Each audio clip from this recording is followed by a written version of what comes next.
नमस्कार, मी Saurabh Koratkar. Story of the day या आमच्या खास कार्यक्रमात आपल्या सगळ्यांचं स्वागत. दिवसभरात आज बऱ्याच महत्त्वाच्या घडामोडी घडलेल्या आहेत, गल्लीपासून दिल्लीपर्यंत. या सर्व घडामोडींचा सविस्तर आढावा आता आपण घेणार आहोत. सुरुवातीला बातमी आहे नवी दिल्लीतून. दिल्लीच्या जंतर मंतरवर धर्मेंद्र प्रधान यांच्या राजीनाम्यासाठी सीजेपीचं सुरू असलेलं आंदोलन आज संसदेपर्यंत पोहोचलं होतं. आपल्या मागण्यांसाठी सीजेपी चांगलीच आक्रमक झाली आहे. आंदोलकांनी संसदेच्या दिशेने कूच करताच या परिसरात पोलिसांचा मोठा बंदोबस्त देखील तैनात करण्यात आला. यामुळे आंदोलन पेटलं. यात अनेक जण जखमी झालेत. सकाळपासून आतापर्यंत काय काय घडलं जाणून घेऊयात.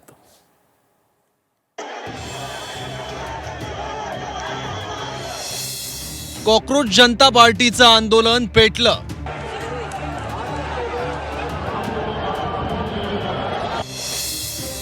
आंदोलकांचा संसदेत घुसण्याचा प्रयत्न.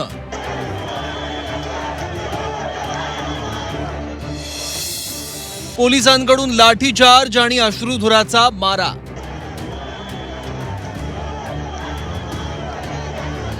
आजचा दिवस उजाडला तो कॉकरोच जनता पार्टीच्या आंदोलनाने. कालपर्यंत उपोषणापर्यंतच मर्यादित असलेल्या आंदोलनाने आज उग्र रूप धारण केलं. कारण परवा वांगचूक यांना पोलिसांनी ताब्यात घेत रुग्णालयात दाखल केल्यावर संतापाची लाट उसळली. त्यानंतर अभिजित दिपकेने उपोषणाची हाक दिली. पण आज सकाळी दिल्लीतल्या जंतर मंतरवर असलेल्या आंदोलकांना हुसकावून लावण्यासाठी सरकारने प्रयत्न केल्याचा आरोप होतोय. आणि नेमका तणाव यानंतर वाढला. आधी तर अभिजित दिपकेला ताब्यात घेण्यात आल्याचीही चर्चा होती, पण पोलिसांनी आणि सीजेपीनी सुद्धा हे वृत्त फेटाळलं. त्यानंतर आंदोलकांनी संसदेकडे कूच करण्याची हाक दिल्यावर आंदोलन अधिक चिघळलं. कारण आंदोलकांचा रेटा इतका होता की आंदोलन थेट संसदेच्या दारापर्यंत पोहोचलं. संसदेत घुसण्याचाही आंदोलकांनी प्रयत्न केला. त्यानंतर त्यांना रोखण्यासाठी पोलिसांनी अश्रुधुराच्या नळकांड्या फोडल्या. विशेष म्हणजे संसदेच्या दारात हे सगळं सुरू असताना संसदेत मात्र पंतप्रधानांसह सर्व खासदार सुद्धा उपस्थित होते. सकाळी 5च्या सुमारास सोनम वांगचूक यांची एक चिठ्ठी व्हायरल झाली आणि त्यात हा भारताचा दुसरा स्वातंत्र्य लढा असल्याचं म्हणत आंदोलनाची हाक दिली. सकाळी 5:30 वाजता आंदोलकांनी संसदेवर मोर्चाचं आवाहन केलं. सकाळी 6 वाजता जंतर मंतर भागात बॅरिकेड्स लावण्यात आले. आंदोलकांनी त्याला विरोध केला. सकाळी 6 वाजता मध्यरात्रीपासून ते सकाळी 6 पर्यंत पोलीस आणि निमलष्करी दलाचे जवान या भागात मोठ्या संख्येनं तैनात करण्यात आले. सकाळी 7 वाजता आंदोलकांनी बॅरिकेडिंग तोडलं. त्यानंतर तणाव वाढला. सकाळी 7 वाजता जंतर मंतरवर शिक्षण मंत्री धर्मेंद्र प्रधान यांच्या विरोधात घोषणाबाजी सुरू झाली. सकाळी 7:15 वाजता आणखी मोठ्या संख्येनं आंदोलक दाखल झाले. सकाळी 7:30 वाजता सीजेपी शिष्टमंडळाला संसदेपर्यंत जाण्याची परवानगी मिळावी अशी मागणी वांगचूक यांनी केली.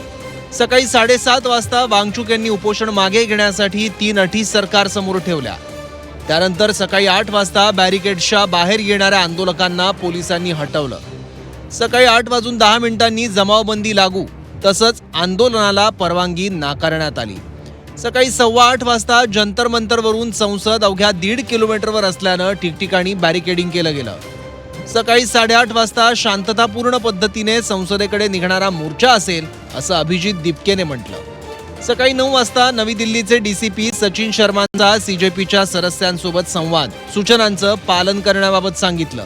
सकाळी 9:20 सुरक्षेचा उपाय म्हणून दिल्लीतील अनेक मेट्रो स्थानक बंद करण्यात आले. कारण काही मेट्रो स्थानकांमध्ये कॉकरोच जनता पार्टीचे कार्यकर्ते आणि विद्यार्थी घुसले होते. सकाळी 9 वाजता मोर्चा सुरू होणार होता, पण बॅरिकेडिंगमुळे आंदोलकांना पुढे जाता येत नव्हतं. सकाळी 9:30 वाजता सरकार संवादाचा प्रयत्न करत असल्याचं सीजेपीचे प्रवक्ते सौरव दास यांनी सांगितलं. सकाळी 10:30 वाजता AISAच्या 3 विद्यार्थी नेत्यांनी उपोषण सोडलं. सकाळी 10:45 आपचे मनीष सिसोदिया, संजय सिंग आणि आतिशी हे सीजेपीच्या आंदोलनात सहभागी झाले. सकाळी 11 वाजता आंदोलकांकडून संसदेकडे कूच करण्याचा प्रयत्न झाला. सकाळी 11 वाजता समाजवादी पक्षाच्या खासदार डिंपल यादव जंतर मंतरवर पोहोचल्या. दुपारी 12:50 वांगचूक यांनी एका पत्राद्वारे सीजेपीच्या आंदोलनात सहभागी होऊ देण्याची विनंती केली. दुपारी 1 वाजता अभिजित दिपकेने उपोषण सोडलं. दुपारी 1च्या सुमारास सीजेपीचं शिष्टमंडळ सरकारसोबत चर्चा करण्यासाठी गेलं आणि तोपर्यंत मोर्चा स्थगित करण्यात आला.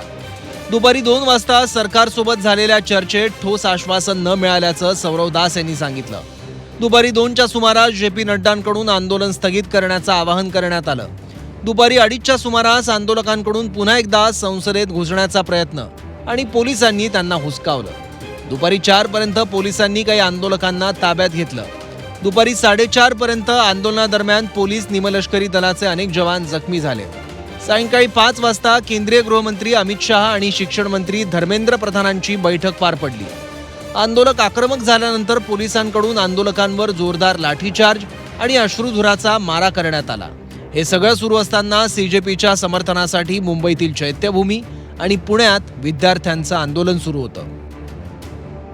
दिल्लीतील आंदोलन दडपण्यासाठी सरकार बळाचा वापर करत असल्याचा आरोप आता होऊ लागलाय आणि याचे पडसाद देशाच्या राजकारणात सुद्धा उमटताना दिसतात. हम सब कह रहे हैं डिस्कस करो, एजुकेशन पॉलिसी में प्रॉब्लम्स हैं, बड़े बड़े इश्यूज हैं, आप डिस्कस करने के लिए राजी नहीं है और बच्चों पे आप टीयर गैस कर रहे हो और उनकी पिटाई कर रहे हो. किस लिए? बच्चे हैं हमारे. स्टूडेंट्स पे जो लाठीचार्ज की, नौजवान बच्चों पे जो किए, ये डेमोक्रेसी पे हल्ला है. और जो लोग अपने बात रखने के लिए दिल्ली आते हैं उनके ऊपर ऐसी लाठीचार्ज अगर होती है और उनको अगर ऐसा डराया जाता है तो ये डेमोक्रेसी नहीं है.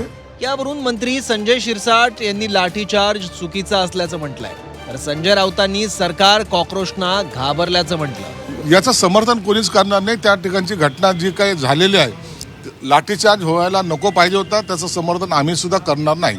यांना आम्ही किड्या मुंग्यासारखे चिरडून टाकतो. पण हे झुरळं जी आहेत, ही झुरळं फार खंबीर निघालेली आहेत आणि संपूर्ण देशातून झुरळं बाहेर पडली आहेत आणि झुरळांना पाठिंबा मिळतो आहे. हे सरकार लोकशाहीवादी अजिबात नाही. लोकशाहीवादी असतं तर या झुरळांना घाबरून त्यांनी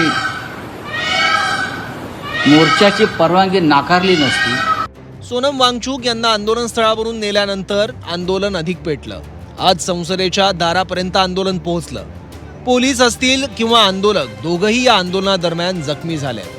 तरी सुद्धा आणखी मोठ्या संख्येनं आंदोलक विद्यार्थी दिल्लीत दाखल होण्याची शक्यता आहे, कारण देशभरातून आंदोलनाला पाठिंबा वाढत चाललाय. त्यामुळे सरकार आता काय पावलं उचलतं हे बघावं लागेल. ब्युरो रिपोर्ट, झी 24 तास, नवी दिल्ली.